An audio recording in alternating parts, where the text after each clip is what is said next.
This is chapter 6.1, finding the margin of error. And what you're going to do is you're going to be given three values, C, S, and N. And even though this formula doesn't use S, because when your sample is over 30, you can always replace the sigma with the value for S, because this is just the population value, S is just the sample value. So the first thing I want is I want a critical value, and I'm going to have a sample, and then I'm going to have an N, and that's the number of entries. And in the problem I'm going to look at, the C is equal to 0.975, so we need to find a critical value, and I'll tell you how to do that in just a minute. The sigma is going to be the sample, which is 4.6, and the sample size is N equals 100.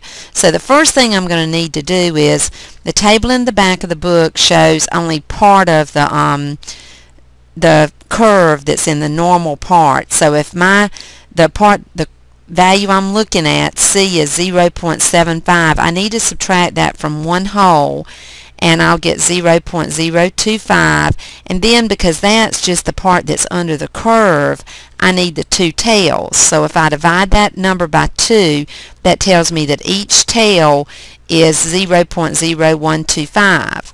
So what you do with that is you take that number 0.0125 and you look it up in the table in the back of the book, table 4, which is the normal distribution, standard normal distribution.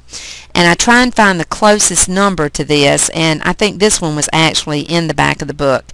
If the actual number's not there, you look to see which one's closest to it, or either you average the two of them, the two numbers that it's in between. So you look on the inside of the table and find this number, and follow the number and get the number off the left side and the number at the top above this number inside of the table. I maybe should have shown you that, but if you don't know how to use the table, just let me know and I'll send a video for that.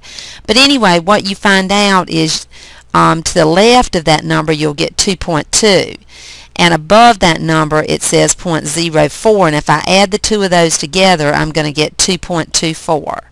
So what I'll do, that's my critical value now, and so I'm going to sub in the formula, and there's the formula again. So I have 2.24 times 4.6 divided by the square root of 100, which is 10. And so I'll work this out, and I'm going to get 1.03 as my margin of error.